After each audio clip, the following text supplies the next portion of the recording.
नमस्कार, मैं हूं संजय कुमार। बिहार में जितने भी बाल विकास परियोजना आंगनबाड़ी सेंटर है, उन सारे सेंटरों की आईसीडीएस विभाग के अधिकारी के द्वारा सरकार ने जांच करने के आदेश दे दिया है।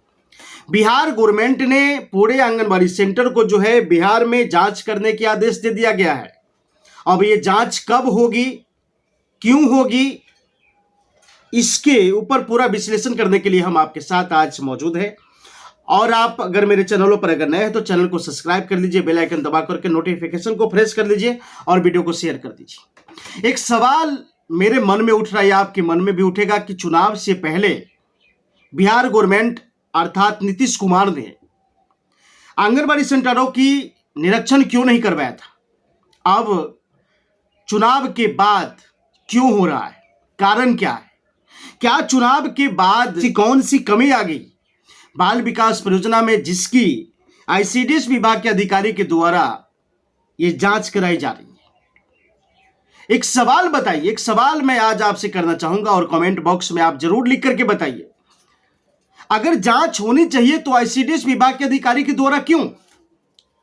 चूंकि ये कई सालों से जो है लगातार आंगनबाड़ी विभाग में आईसीडीएस विभाग के अधिकारी के द्वारा बताए जाते हैं कि हर जगह पर, हर कदम पर सेविका सहायिका से जो है रिश्वत लिया जाता है। तो फिर इसकी जांच करने के लिए चुनाव के बाद आईसीडीएस विभाग के अधिकारी क्यों?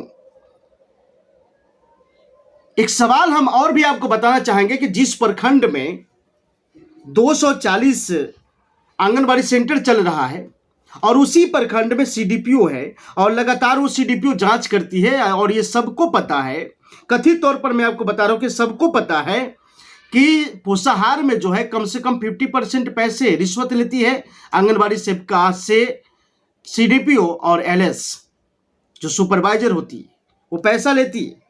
अधिकतर सुपरवाइजर महिला होती है, सीडीपीओ भी अधिकतर महिला होती है। और इन सारे सेविकाओं से जो है पैसा पोषाहार में 3000 रुपये की हर मंथ उनका फिक्स है। उसके बाद मैंने कई सारे सेविका सहायिका से मैंने बात किया, कई सारे सेंटरों से मैंने बात किया और कई सारे सेंटरों की सेविका ने कहा, उसने बताई और बोली कि कभी कभी ऐसा होता है कि दूसरे प्रखंड के सीडीपीओ को जो है मेरे प्रखंड में भेज दिया जाता है, और जब वो जांच करने के लिए आती है तो वो कम से कम 50,000 रुपये की डिमांड करती है। 50,000 रुपये, 25,000 रुपये, 25,000 रुपये से नीचे की डिमांड कोई होती नहीं। अब एक सवाल मेरे मन में उठ रहा है कि चुनाव से पहले अगर जांच होता तो क्या होता। अब चुनाव की बाद जांच कराई जा रही है आईसीडीएस विभाग के द्वारा।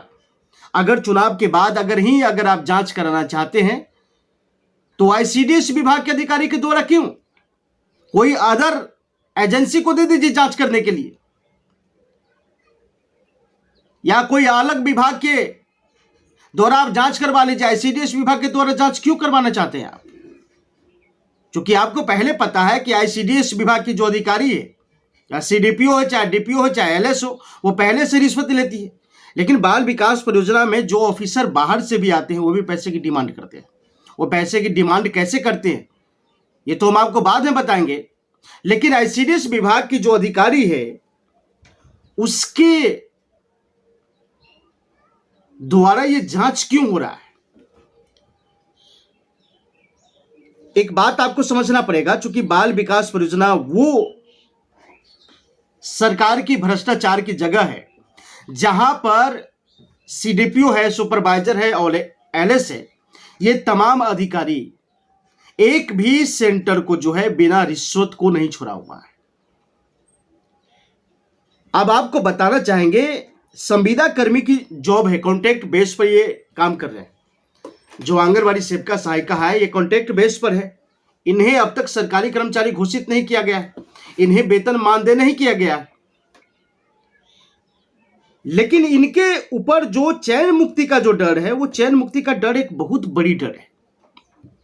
और चयन मुक्ति के डर से जो है ये सेविका सहायिका वो सब करती है जो आईसीडीएस विभाग के द्वारा आदेश मिलता है।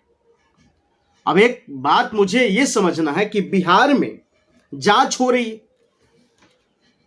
और बिहार सरकार इस चीज को जांच करा रहे हैं। क्या बिहार सरकार को पता नहीं है कि आईसीडीएस विभाग के अधिकारी इतने भ्रष्टाचार हो गए? क्या बिहार सरकार को यह पता नहीं है कि आंगनबाड़ी सेंटर में क्या हो रहा है? अब जरा एक बात बताइए, क्या खजाना आता है आंगनबाड़ी सेंटरों पर? ये सभी को पता है, ये सबको पता है कि इसमें होता क्या है। लेकिन इस चीज को अगर आप तहकीकात करें तो आपको पता चलेगा कि ये सबसे बड़ा सरकार को लूटने वाला एक खजाना है, जहां पर प्रत्येक आंगनबाड़ी सेंटरों से जो है कम से कम तो 3,000, 4,000, 5,000, 6,000 रुपये, यहां तक कि जब 2023 में जब इन लोगों का धरना प्रदर्शन हुआ है तो हर जगह का जो सीडीपीओ है उसने 50% कमीशन बांध दिया। उसने कहा कि तुम बच्चों को खिलाओ, पोषाहार दो या चाहे नहीं दो, मुझे कोई फर्क नहीं पड़ता, लेकिन मुझे 50% कमीशन दो, मैं तुम्हारा रजिस्टर को मेंटेनेंस कर दूंगा। और मैं इतनी कॉन्फिडेंस के साथ इसलिए बता रहा हूं क्योंकि मैंने ऐसी कई सारे मामला को एपिसोड में दिखाया है, लेकिन उसके ऊपर कोई एक्शन नहीं हुआ है, किसी भी प्रकार की एक्शन नहीं हुआ है। और इसलिए मैं लगातार दिखाने की प्रयास करता हूं और जांच एजेंसियों को मैं कहना चाहता हूं, आईसीडीएस विभाग के अधिकारी को भी मैं कहना चाहता हूं और बिहार गवर्नमेंट को भी कहना चाहता हूं कि आपने अगर आंगनबाड़ी सेंटरों को अगर जांच करवाना चाहते हैं तो आप आईसीडीएस विभाग के अधिकारी को मत दीजिए, आप किसी दूसरे एजेंसी को जांच में दे दीजिए। आप किसी ऐसे एजेंसी को जांच में दे दीजिए कि इसमें जो भी करप्शन है उसकी तहकीकात से जो है जांच करे और जो दोषी हो उसको अविलंब जो है उसके ऊपर एक्शन होना चाहिए, कानून कार्रवाई होना चाहिए। लेकिन अगर आप चाहते हैं कि अगर एजेंसियों से अगर जांच हो तो निष्पक्ष जांच हो सकती है, लेकिन अगर आप आईसीडीएस विभाग के अधिकारी को अगर जांच करने के लिए अगर भेज रहे हैं तो निष्पक्ष जांच नहीं होगी, बल्कि इसमें और भी करप्शन बढ़ेंगे।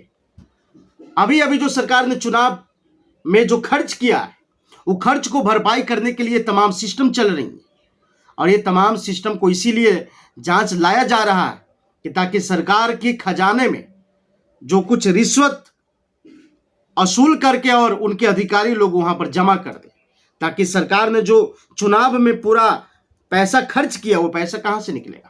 देखिए, मैं तमाम साफ तौर पर बात करना चाहता हूं और मैं इस चीज को विरोध करता हूं कि बिहार में अगर बिहार सरकार अगर आईसीडीएस विभाग के द्वारा अगर जांच कराते हैं तो ये कदापि सही नहीं होगा, क्योंकि इसमें और भ्रष्टाचार शामिल हो जाएगा और भ्रष्टाचार को हटाने के बजाय